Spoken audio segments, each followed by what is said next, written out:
Hello friends, कैसे हैं आप लोग। चलिए आज हम लोग पढ़ने वाले हैं 3.5। इसके एग्जाम्पल्स हम लोग पहले वाले वीडियो में पढ़ चुके हैं। आप एग्जाम्पल्स को देखिएगा, इसके बाद आपको इसको देखिए तो आपको पूरी तरह से समझ में आ जाएगा। मैं डिस्क्रिप्शन में इसको दे दूंगा, ध्यान से देखेंगे कि इसको हमको इसमें करना क्या है। आपसे कहा गया है इसको प्रश्न में कि निम्न रैखिक समीकरण, जो समीकरण आपको दिए जाएंगे, निम्न रैखिक समीकरणों के युग्म में, युग्म मतलब जोड़ी, जैसे यहाँ पर दिया हुआ है एक जोड़ी ये है, मतलब ये दोनों जोड़ी में है। तो निम्न रैखिक समीकरणों के युग्म में से किसका एक अद्वितीय हल है, किसका कोई हल नहीं है और किसके अपरिमित रूप से अनेक हल होते हैं।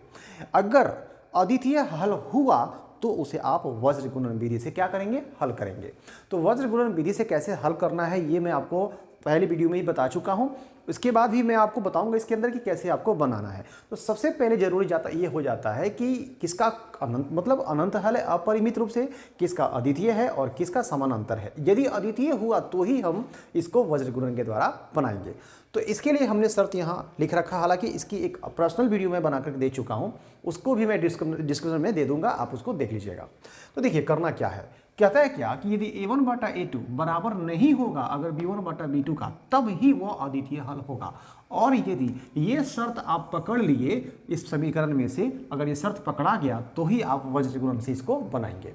दूसरा कहता है कि जब a1 बटा a2 बराबर होगा b1 बटा b2 का, परंतु बराबर नहीं होगा c1 बटा c2 ये इसका, तो कोई हल नहीं होगा। अर्थात इस स्थिति में आपको कुछ नहीं करना है, केवल ये शर्त दिखा करके लिख देना है और आपको हल करने की जरूरत नहीं है।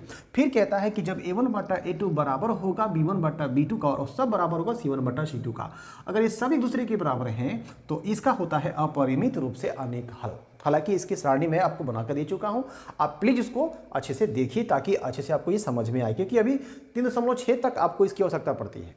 तो अब हम लोग करने क्या जा रहे हैं, तो देखते हैं जो समीकरण हमने लिया है कि इसका जो इन तीनों में से क्या हो रहा है। अगर ये हुआ तो वज्र गुणन से हल करेंगे, अगर ये नहीं हुआ तो वज्र गुणन विधि से हम हल नहीं निकालेंगे। चलिए देखते हैं। तो सबसे पहले ये है समीकरण 1 और ये है आपका समीकरण 2। याद होगा आपको मैंने कहा था 2 काम करना है आपको बनाने के लिए वज्र गुणन से। पहला काम आपको हमने कहा था कि आपका जो क्वेश्चन है वो ax plus B Y plus C is equal to 0 के फॉर्म में होना चाहिए। तो आप देख सकते हो कि आपका जो क्वेश्चन है वो पहले से ही इसको फॉलो कर रहा है, इस फॉर्म में वो पहले से है, तो हमको बनाने की आवश्यकता बिल्कुल नहीं है। दूसरा चीज़ ये कि ये चीज़ जो है हमको करना क्या है, सबसे पहले जांचना होगा कि ये है कि नहीं, मतलब इनमें से ये क्या पकड़ा रहा है। अगर अद्वितीय हुआ तो हमको वज्र गुणन से हल करना है, ये मैं आपको पहले बता चुका हूँ। तो आइए जांचते हैं। सबसे पहले क्या लिखेंगे, a1 का मान कितना है। देखिए समीकरण 1 में से आपको 1 1 1 का मान निकालना है और 2 में से 2 2 2 का मान निकालना है। तो a1 का मान यानी x का जो गुणांक है, जो यहाँ पर 1 छुपा हुआ है ना, वो होगा आपका a1 का मान। इसके बाद b1, तो b1 का मान देखेंगे क्या होगा, -3। y का गुणांक होगा -3, प्लस होता तो अब नहीं लिखते, केवल 3 लिखते। अब यहाँ पर हमारा c1, तो c1 का मान क्या हो जाएगा, -3 हो जाएगा। ठीक है, कोई दिक्कत नहीं है। इसके बाद हमको लिखना है a2 आप यहाँ लिख सकते हो समीकरण 1 में, फिर समीकरण 2 में ऐसे भी करके आप लिख सकते हो उसको। a2 का मान क्या हो जाएगा आपका 3, इस x का गुणांक। फिर उसके बाद में b2, तो b2 का मान क्या होगा -9 और c2 का मान आपका क्या हो जाएगा -2। कोई दिक्कत नहीं है। इसके बाद हम देखते हैं कि क्या होता है। फिर लिखेंगे क्या, अब a1 बटा a2 इज इक्वल टू, इसका मान निकालेंगे। तो a1 का मान कितना है, 1 है। a2 का मान कितना है, 3 है, तो 1 बटा 3 हो गया। फिर इसके बाद हम निकालेंगे b1 बटा b2। तो b1 का मान देखिए कितना है, b1 का मान आपका -3 और b2 का मान आपका -9। तो माइनस माइनस खत्म हो गया और 3 तिया कितना हुआ, 9, ये भी खत्म हुआ, तो क्या आया 1 बटा 3। तो b1 बटा b2 का मान क्या आया, 1 बटा 3 आया। इसके बाद निकालेंगे c1 बटा c2। ठीक है, तो c1 बटा c2 का मान देखिए, c1 का मान क्या दिया -3 है और बटा c2 का मान कितना दिया हुआ आपका -2 है, तो -2 हो गया। ये खत्म हो गया तो क्या बचा 3 बटा 2। तो आप देख सकते हो इस चीज को कि इसमें a1 बटा a2 का जो मान आया है 1 बटा 3, वही मान b1 बटा b2 का भी आया हुआ है। दोनों सेम है ना, देख रहे हैं ना, दोनों सेम है, परंतु c1 c2 का मान इनके बराबर में नहीं है। तो इनमें से कौन सा शर्त पकड़ाया, आपको पकड़ाया 2 नंबर, a1 बटा a2 बराबर है b1 बटा b2, परंतु बराबर नहीं है c1 बटा c2। तो इस कंडीशन में क्या हमको लिखना है कि कोई हल नहीं होगा। ठीक है, यहां लिखेंगे चूंकि A1 बटा A2 बराबर है B1 बटा B2 बराबर नहीं है C1 बटा C2 लिखेंगे। इसलिए इस समीकरण का, ठीक है, इस समीकरण का क्या लिखेंगे, कोई हल नहीं है, कोई हल नहीं है। ये रहा आपका पहला क्वेश्चन 3.5 का फर्स्ट क्वेश्चन आपका। इसको आप देखिए, दूसरा बताते हैं। तो चलिए देखते हैं पहला का दूसरा क्वेश्चन। क्वेश्चन आपका क्या दिया हुआ है, 2x plus Y is equal to 5। तो ये 5 आपका बराबर को उधर है, इसको खींच कर किधर कर लेंगे, तो ये प्लस में है तो क्या हो जाएगा माइनस में, बच क्या गया उधर 0, समीकरण 1 हो गया हमारा। दूसरा 3x plus 2y equal to 8, तो इसको भी बुला लेंगे, आ जाओ भाई, तो ये आ जाएगा तो ये माइनस में हो जाएगा, चूंकि प्लस में है तो माइनस में, ये हो गया आपका समीकरण नंबर 2। अब हम फिर इसको जांचेंगे, देखते हैं कि इन तीनों में से कुछ पकड़ा रहा है कि नहीं। अगर ये पकड़ाया तो वज्र गुणन से हल होगा, नहीं पकड़ाया तो उसी तरह क्या करेंगे, छोड़ देंगे। तो आइए इसके लिए हम लोग क्या करते हैं, सबसे पहले हम लोग क्या करेंगे कि लिखेंगे A1 का मान कितना दूंगा, तो समीकरण 1 में से 1 का मान आपको निकालना था। A1 का मान कितना हो जाएगा आपका 2 हो जाएगा। B1 का मान कितना हो जाएगा, B1 का मान आपका 2 हो गया। B1 का मान यहाँ पर y के गुणन क्या दिया हुआ है 1 है ना, तो B1 का मान आपका 1 हो जाएगा। और C1 का मान कितना होगा -5, ठीक है। फिर नीचे लिखेंगे तथा A2। अब A2 का मान देखिए, तो A2 का मान आपको समीकरण 2 से निकल जाएगा, तो A2 का मान आपका हो जाएगा 3, B2 का मान क्या हो जाएगा आपका 2, और C2 का मान आपका होगा -8। कोई दिक्कत नहीं यहाँ तक। अब इसको चलिए देखते हैं क्या होता है। A1 बटा A2 इज इक्वल टू, तो A1 का मान कितना दिया है 2 है, तो 2 हो गया। A2 का मान कितना है 3 है, तो A2 की जगह पर क्या भरेंगे 3 भरेंगे। फिर इसके बाद में B1 बटा B2 को निकालते हैं, तो B1 का मान कितना है 1, B2 का मान कितना है, तो B2 का मान हमारा 2 है। उसके बाद C1 और C2 भी निकाल देते हैं, तो C1 का मान कितना दिया है -5 दिया है, C2 का मान कितना दिया है -8 दिया है, तो इसको कट जाएगा तो काट दीजिए। तो अब आप यहाँ इसको ध्यान से देखिए, यहाँ A1 बटा A2 और B1 बटा B2 दोनों आपस में बराबर बिल्कुल नहीं है, अर्थात पहिल का हमको पकड़ा गया। तो पकड़ा गया तो अब हम इसको वज्र गुणन विधि के द्वारा क्या करेंगे, सोल्व करना पड़ेगा। यहाँ लिखेंगे चूंकि है ना A1 बटा A2 नॉट इक्वल B1 बटा B2, ठीक है, इसलिए इस समीकरण का क्या होगा, एक अद्वितीय हल होगा, अद्वितीय हल होगा। अभी जब अद्वितीय हल होगा तो हमको करना क्या है कि जब अद्वितीय हल होगा तो इसको हमें वज्र गुणन के द्वारा बनाना है। चलिए देखते हैं। आइए इसके बाद हम लोग क्या लिखेंगे, चूंकि इसका तो हम देख लिए कि भाई इसका अद्वितीय हल है तो वज्र गुणन से हल करना होगा। यहां लिखेंगे वज्र गुणन से हल, वज्र गुणन से हल करेंगे इसको, ठीक है। तो वज्र गुणन से हल करने के लिए सबसे पहले आपको करना क्या होगा, तो सबसे पहले आपको लिखना होगा सूत्र। याद कीजिए कि हम आपको सूत्र लिखाए हुए थे और आपको बताए भी थे कि आप अच्छे तरीके से सूत्र को आप याद कर सकते हो। एक ट्रिक आपको मैंने दिया था जिससे आसानी से आप सूत्र को याद कर सकते थे। क्या था हमारा, तो पहला क्या था, x, गौर से देखेंगे यहाँ लिख देते हैं, x upon BC minus BC is equal to y upon BC CA minus CA is equal to 1 बटा AB माइनस AB, ठीक है। BC CA AB, BC BC CA CA AB AB हो गया। इसके बाद क्या करेंगे, 12 21 12 21 12 21 हो गया आपका काम, 12 21 12 21 12 21। इस तरह से आप अपने फॉर्मूले को लिख सकते हैं और हमेशा के लिए याद कर सकते हैं कि इसमें आपकी किसी प्रकार की आपको कोई दिक्कत आपको नहीं होगी। अब हमें इस पर बस मान भर देना है और हमारा काम हो जाएगा। तो क्या करेंगे, x को ज्यों का त्यों देखेंगे ध्यान से। B1 का मान हमें चाहिए, तो B1 का मान आपको जो भी मान निकालना है वो यहाँ से आप ढूंढेंगे जो आप पहले से लिख रखे थे।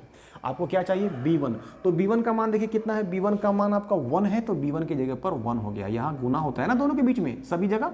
अब C2 का मान हमें चाहिए, तो C2 का मान कितना है भैया, C2 का मान है -8, तो यहाँ -8 और इसको करेंगे ब्रैकेट के अंदर, माइनस की जगह पर माइनस। अब यहाँ B2 है, तो B2 का मान देखिए, B2 का मान आपका 2 दिया हुआ है तो 2 हो गया, गुना C1 का मान कितना दिया, C1 का मान -5 है, तो इसको भी -5 को हम ब्रैकेट में करेंगे, क्योंकि यहाँ माइनस और गुना दो चीज़ एक साथ में हो रहा है, इसीलिए इसको हम लोग ब्रैकेट में डाल देते हैं। इसके बाद हमारा हुआ बराबर y अपॉन क्या दिया, C1 का मान देखिए, C1 का मान -5 है, तो -5 गुना A2 का मान कितना दिया भैया, A2 का मान हमारा 3 हो जाएगा, तो A2 का मान हो गया 3। इसके बाद माइनस का माइनस, उसके बाद क्या करेंगे, C2 का मान कितना है, -8 है, तो यहाँ फिर ब्रैकेट दे करके -8 गुना, इसको बंद कर दीजिए, A1 का मान हमें चाहिए, तो A1 का मान कितना होगा, A1 का मान हमारा 2। यदि आप मान भरने में दिक्कत होती है आपको गलती, तो आपका आंसर बिल्कुल नहीं आएगा, इसलिए ध्यान से मान आप भरेंगे। अभी हमारा बाकी है ये वाला, उधर पीछे वाला, तो उसको हम लोग देखिए ध्यान से, 1/A1, तो A1 का मान कितना दिया है, A1 का मान 2 है, तो यहाँ पर 2 लिख देंगे, गुना B2 का मान कितना है, B2 का मान आपका 2 हो गया, तो 2 हो गया, फिर माइनस दे दिए, फिर A2 का मान कितना है, A2 का मान आपका 3 है, तो 3 दे देंगे, फिर क्या है B1, तो B1 का मान आपका क्या दिया है, 1 है, तो 1 कर देंगे, ठीक है।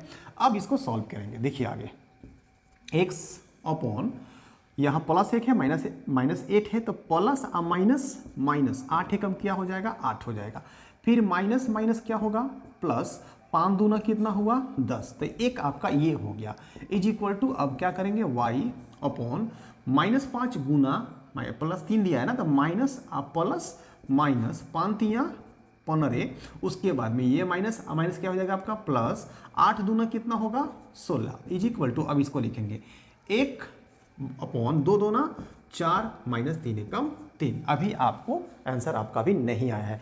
अब बढ़ाएंगे आगे, क्योंकि यहाँ जगह नहीं थी, तो इसको हमने यहाँ लिख रखा है, ये वाला स्टेप आपको इसके बाद में लिखना है।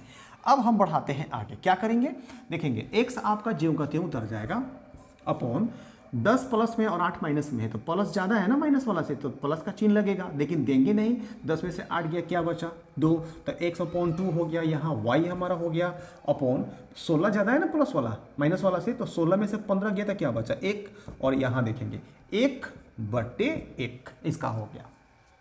अब इसके बाद में क्या करेंगे, इतना बराबर इतना करेंगे, तो तिरछा तिरछी गुना करेंगे, तो क्या मान निकल जाएगा हमारा x का, फिर उसके बाद इसको और इसको लेंगे, तो हम तिरछा तिरछी गुना करने पर y का मान निकल जाएगा। तो आप इसको नीचे लिखिएगा, अतः x इज इक्वल टू कितना आएगा आपका 2 आएगा, और y इज इक्वल टू कितना आएगा आपका 1 आएगा। आप चाहें तो जांच भी सकते हैं कि सही है या फिर गलत। समीकरण का यही तो फायदा होता है कि बनाइए भी और जांच भी लीजिए, कि आपको टेंशन ही नहीं रहेगी कि हाँ गलत है या फिर सही। कैसे, जैसे मैंने कहा कि इसमें से x का वैल्यू क्या आएगा आपका 2, y का वैल्यू क्या आएगा 1। देखिए ध्यान से, ये आपका समीकरण है, तो x का वैल्यू रखेंगे 2 रहे ना, 2 रहे तो 2 2 ना 4, y का मान 1 है, तो 4 कितना होगा 5, तो 5 आ रहा है, यहाँ भी क्या दिया हुआ 5, इसका मतलब हमारा आंसर बिल्कुल सही है। चलिए देखते हैं तीसरा नंबर क्वेश्चन। चलिए देखते हैं अब फर्स्ट का 3 नंबर क्वेश्चन, इसके बाद क्वेश्चन नंबर 4 बचेगा, फर्स्ट का चौथा।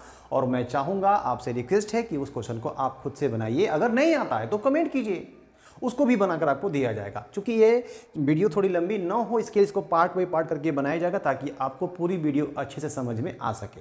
तो चलिए देखते हैं कि इसको कैसे हम लोग सॉल्व करेंगे। तो पहले समीकरण आपका ये दिया हुआ था, हमने 20 को खींच के इधर कर लिया, -20 बराबर 0। समीकरण 2 दिया हुआ था, इसको भी खींच के कर दिया, समीकरण हमारा 2 हो गया। कितना दिया हुआ है 40 है, यहाँ पे आपका दिया हुआ है 40, ठीक है।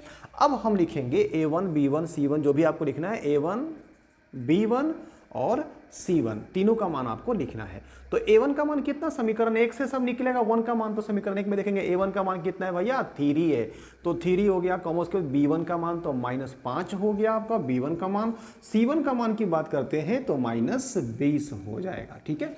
अब समीकरण 2 में आते हैं, उसको लिखेंगे, तथा समीकरण 2 के लिए A2 निकालेंगे आप, A2 का मान कितना हो जाएगा आपका 6 हो गया। फिर उसके बाद B2 का मान कितना हो जाएगा आपका -10 हो गया, और C2 का मान कितना होगा तो -40 हो जाएगा।